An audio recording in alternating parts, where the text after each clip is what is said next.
Hai teman-teman, selamat berkunjung di channel ini. Jangan lupa untuk support channel ini dengan cara like, comment, and subscribe. Dan selamat menyaksikan. 사랑한다. 그렇게 나 Kali ini, Hayin tampak menerima sebuah telepon dari dokter. Dia mengatakan bahwa hasil pemeriksaan kesehatannya sudah selesai. Hayin meminta untuk mengirimkan saja hasilnya itu melalui surel. Saat akan pergi, Hayin bertemu dengan suaminya di lobi kantor. Ia mengajaknya untuk ikut pergi bersamanya. 왜냐면 나는 너랑 어디도 같이 안 갈 거니까.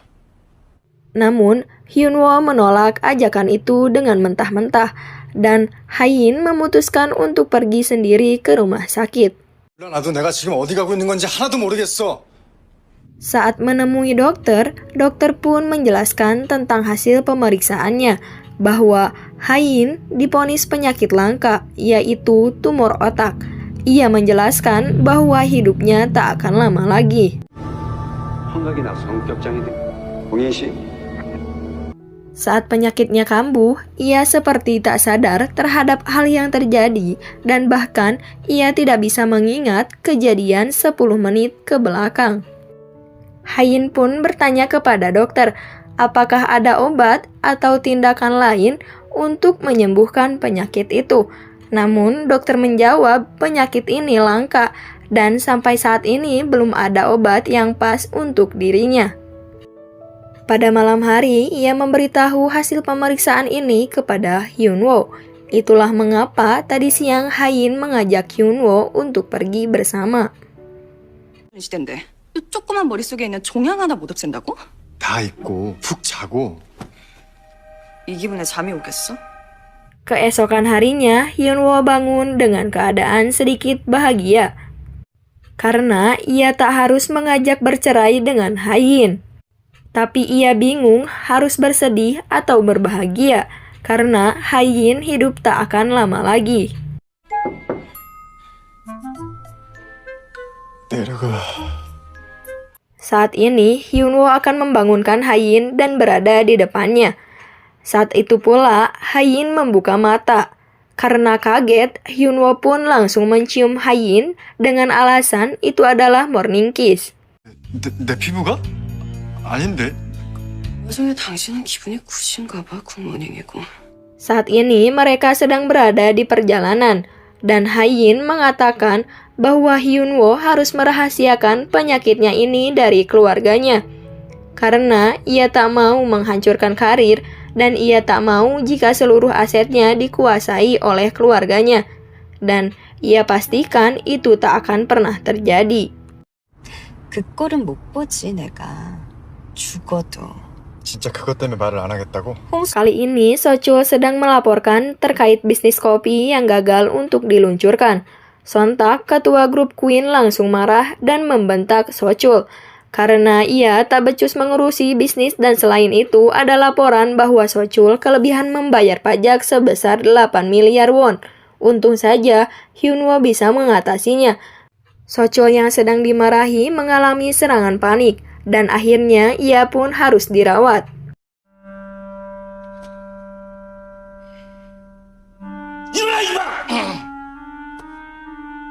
Saat ini, Hyunwoo sedang bersama sahabatnya dan makan siang. Ia bercerita tak akan bercerai dengan Hayin, namun Tuhan memberikan kesempatan baginya melalui cara lain. Hyunwoo juga bercerita tentang rahasia Hayin yang mempunyai penyakit langka dan usianya tak lama lagi. 아무래도 넌 입장이란 게 있을 테니까 내가 좀 쓰레기가 될게. 그러니까 Namun, sahabatnya menasehati Hyunwoo agar memberikan kesan yang terbaik di akhir hayat Hayin dengan cara membuat Hayin jatuh cinta lagi agar aset warisannya bisa jatuh ke Hyunwoo. 그럼 속물로 보이냐? 전공에 Saat 맞게 Hayin 대화를 di 좀 해보자. rumah, ibunya 이건 짜? memarahinya 속단이죠. karena ia tak mengangkat teleponnya.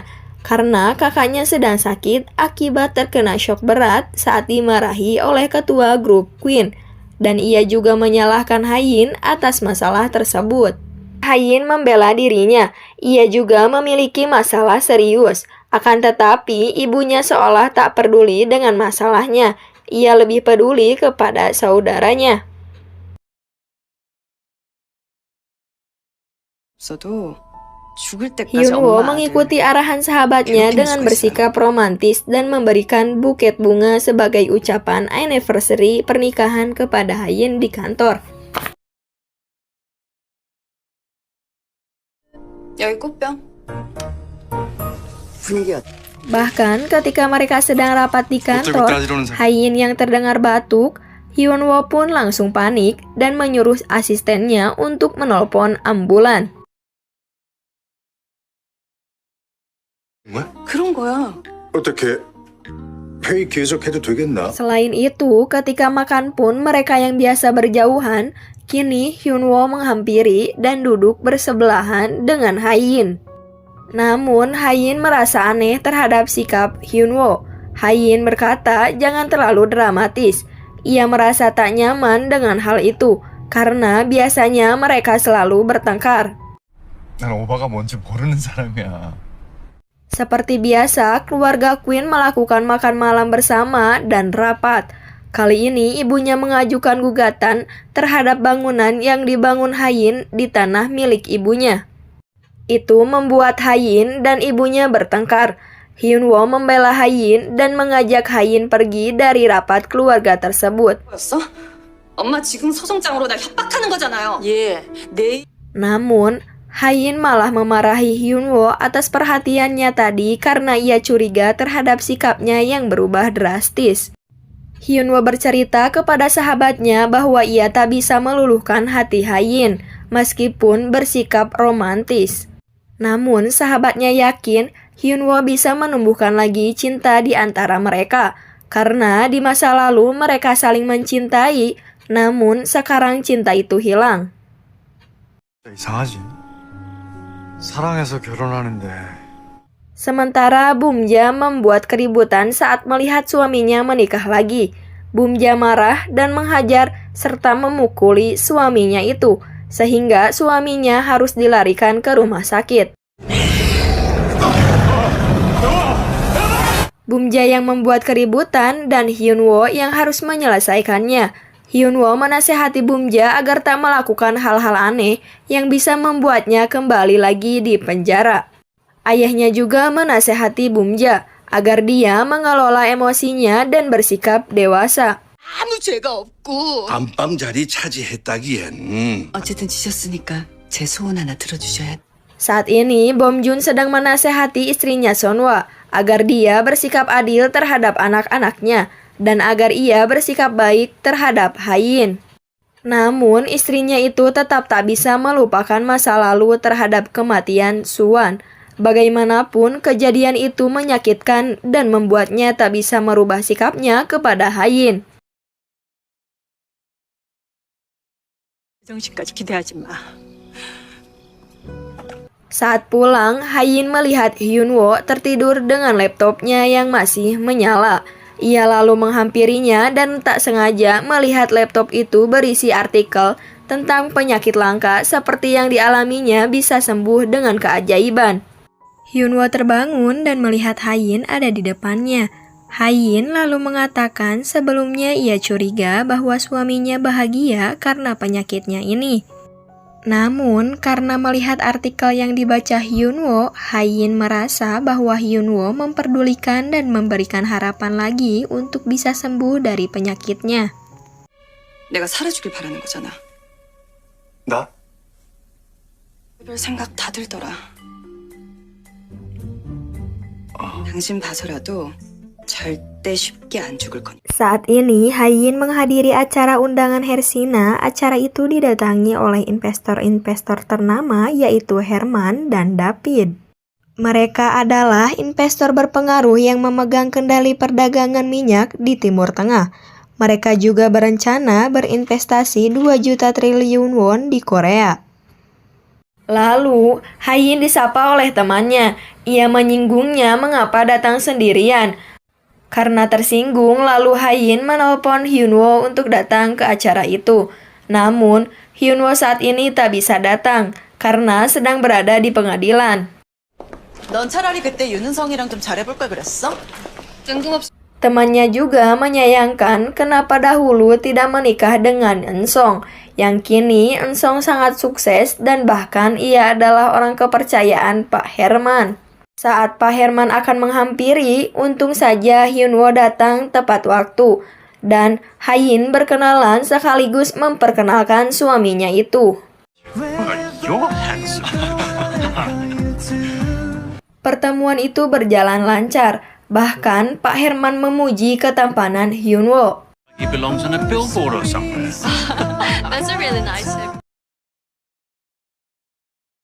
Namun saat ini Hyunwoo merasakan cemburu ketika melihat Hayin dengan pria lain mengobrol dengan serius. Ensong lalu menemui Hyunwoo dan berkenalan. Ia juga menceritakan bahwa dirinya adalah masa lalu Hayin dan saat ini masih menyukai Hayin. Namun, Hyunwoo berusaha bersikap biasa saja. Itu membuat Ensong kebingungan. 진짜 짜증나는 자식이네. 아는 편은 아닌데. Saat ini, ibunya Hayin menyuruhnya untuk mengundang Ensong dalam perburuan di tahun ini. Ia menantangnya apabila Ensong berhasil datang, maka gugatannya akan ia cabut. Dan benar saja Ensong hadir dalam perburuan tahun ini. Seluruh keluarga bersiap untuk perburuan tahun ini. 홍범자 쟨 감옥이 아니라 어디 병원에 갔다 나왔어야지. Sochul mengejek Hyunwoo karena tak pernah mendapatkan hasil berburu. 한 마리도 못 잡는 거 아니에요? 하긴. Saat ini, Hayin tengah fokus untuk berburu karena ia sangat ambisius untuk mendapatkan hasil perburuan lebih banyak dari tahun kemarin. Saking fokusnya, Hayin tak menyadari bahwa ia memasuki wilayah terlarang. Hyunwoo berusaha mencari keberadaan Hayin. Ia menelpon Hayin namun tak diangkat. Saat akan menembak hewan buruan, Hayin merasakan bahwa penyakitnya kambuh. Ia berhalusinasi dan ingatannya kembali ke masa lalu. Saat halusinasi, Hayin melihat hewan buas mendekatinya. Hewan itu akan menyerang. Dan untungnya Hyunwoo datang tepat waktu. Ia berhasil menembak hewan itu dan akhirnya Hayin terselamatkan.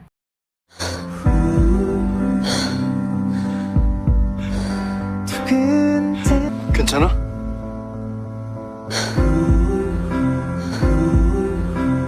Nantikan terus video selanjutnya and see you next time.